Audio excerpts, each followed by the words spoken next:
你的設備需要維修嗎？我們提供免費診斷，我們上門取件和送件，無需致電或出行。維修前先發送報價，你確認後才繼續。簡單、透明、專業。連結在簡介裏。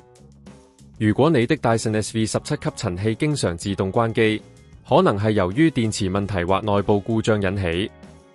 今次我哋會教你幾個步驟，幫你檢查同修復呢個問題。首先，確保吸塵器已經充滿電，將充電器插入插座，然後連接到吸塵器，等候約4小時，睇下指示燈是否正常。如果指示燈正常，但吸塵器仍然無法運作，可能係電池故障。第二步，檢查電池連接。如果你可以安全地打開吸塵器，檢查電池是否穩固連接，並沒有鬆動或生鏽的情況。如果發現問題，請重新連接電池，或者考慮更換新電池。你可以聯絡我哋進行免費診斷，了解你吸塵器嘅具體情況。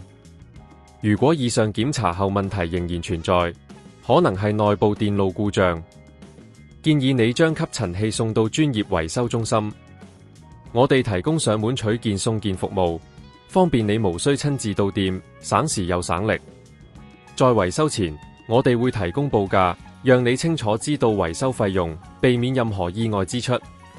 最後，清潔吸塵器的過濾器和插頭也是一個好習慣，能夠保持吸塵器的性能。如果你不確定如何進行，隨時可以聯絡我哋，提供專業建議同教學。希望今次的教學能夠幫助到你，讓你的 Dyson SV17 再次發揮最佳性能。記得定期檢查同保養你嘅吸塵器，保持居家環境清潔。你的設備需要維修嗎？我們提供免費診斷，我們上門取件和送件，無需致電或出行。維修前先發送報價，你確認後才繼續。簡單、透明、專業。連結在簡介裏。